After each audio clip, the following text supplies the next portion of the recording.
Assalamu алейкум, урматтуу министрдин орун басары. Эсиңизде болсо 2023 жылдын 22 декабрында биз фракциянын жыйынын өткөзүп, жаратылыш министрлигинин өкүлдөрүн сиздерди чакырганбыз. Ошол жерде кристалл заводунун аймагындагы сакталып турган уулуу трихлорсилан затын утилдештирүү боюнча маселени караганбыз. Ошондо дагы айттыңыздар эле да, бул маселени Росатом менен сүйлөшүп, утилдештирүү маселесин чечкенге аракет кылабыз деп.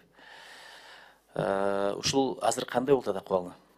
Бүгүнкү күндө бул кристалл заводу боюнча биз өзүбүздүн сунушубузду бергенбиз. Россия тарап менен бизге коюлган тапшырма боюнча ошо Росатом менен сүйлөшүп, ошонун негизинде рекультивациялоо иш-чаралары боюнча деп сунуштарды бергилен. Биз бүгүнкү күндө алар менен сүйлөшүп, алар предварительно 2 миллиондон кичине ашыгыраак Россия рубльуна келип, изилдеп көрүп, техник-экономикалык негиздемесин түзүп, анан ошого жараша акча каражаттарын так аныктап берүү боюнча иш жүргүзүлдү. Бүгүнкү күндө ошо акча каражатын кароо боюнча өкмөттүн чечимине киргизилген. Азыр бул боюнча эметсем Минпрода иш алып барып атат окшойт да.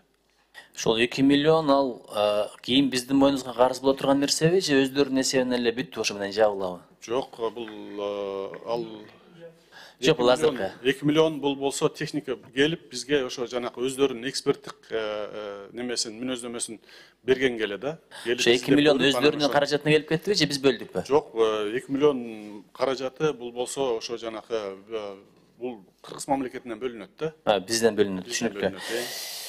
Мен эмнеге бул суроону берип атам? Ушул келишимге ушул пунктты кошсок болобу?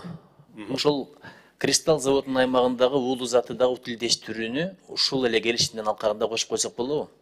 Бул боюнча биякта деген ошо жанакы уран калдыктары анан тоо кен немесинен кесепетинен келип чыккан деп неметилген, бу жерде көргөзүлгөн да. Анан ошонун негизинен бул макулдашуу уже Россия тарап менен макулдаштык. Бул жерде киргизүү боюнча биз сунуштарыбызды дагы берип, анан сиз менен. Урматтуу комитет төрагасы, мен ушуну сунуш берейин, комитеттин чечиминде болсун. Ошол кристалл заводунун аймагында трихлорсилан аталышы. Эми мен чындыгында киймеген эмесмин, урандын составы кандай, трихлорсиландын составы кандай билбейм. Бирок ушуну дагы кошуп коелучу, комитет чечимине кошуп коелу. Макул. Анан дагы бир суроо. Мына карасаңыз, маселе болгондо эле Росатом менен чечебиз, дагы түрктөр менен чечебиз, кытайлар менен чечебиз деп ойлоп атпайбызбы? Ушул багыттарда өзүбүздүн адистерди качан даярдайбыз? 21-кылым, заман алдыга кетип атат. Мындан ары дагы мындай маселелер дайыма болуп турат. Бул стратегиялык тармак. Эгерде өзүбүздүн адистер болбосо, бирөөнүн көзүн карасак, бул дагы эгемендүүлүккө урулган чоң сокку. Ошон үчүн мындай максаттуу түрдө ушул багыттардагы адистерди даярдасак болобу? АЭСтерди курабыз деп атабыз. Дагы бирөөнүн көзүн карайбызбы? Ошолордун адистери келип карап береби? Бул абдан кымбат бүтө турган нерсе, анан стратегиялык коопсуздукка чоң бир удар боло турган нерсе да, мындай муш боло турган. Өзүбүздүн адистерди даярдаштын планы, стратегиялык бир мерчеми барбы? Өзгөчө кылалар министрлигинин балансында турган хвостохранилища боюнча бүгүнкү күндө иш алып барат. Өзүбүздүн адистерибиз ушу МАГАТЭнин, Россиянын бир далай окуяларына даярдайбыз. Ошонун негизинде биз ошо биздин балансыбызда турган хвостохранилищаларды калыбында кармоо жана ошолорго мониторинг жүргүзүү боюнча адистерибиз тасыккан, жетиштүү да. Жыйынтыктаган суроо ушул болсун. Кыргыз аталышын айтайын. Азыркы сиз жактап аткан келишимдин аталышы Кыргыз Республикасынын Министрлер Кабинети менен Россия Федерациясынын өкмөтүнүн ортосундагы Кыргыз Республикасынын уран газуу жана тоо кен өндүрүшүнүн таасирине кабылган аймактарын реабилитациялоо боюнча кызматташ жөнүндө макулдашуунун долбоору.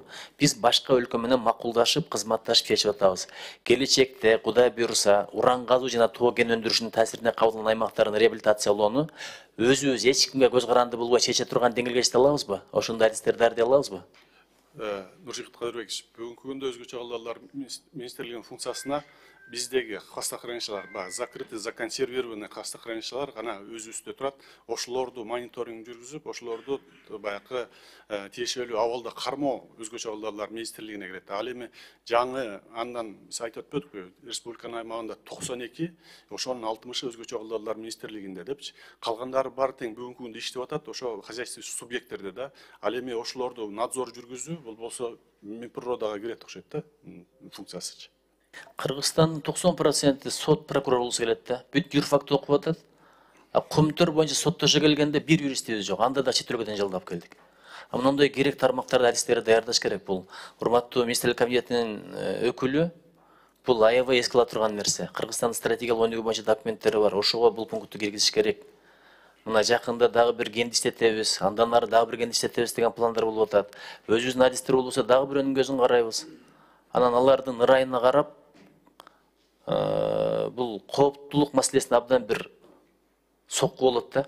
Ошон үчүн ушуну эске алып туруп, тиешелүү документтерди даярдасаңыздар, биз ырааттуу түрдө ушул тармактар өнүккөн мамлекеттерге өзүбүздүн адистерди жиберип жөнөтөлү, тажрыйба топтотойлу. Анан келечекте өзүбүзгө толук таянбасак, бул Кыргызстандын дагы бир жолу айтам, стратегиялык коопсуздугуна абдан чоң сокку ала турган маселе. Чоң рахмат.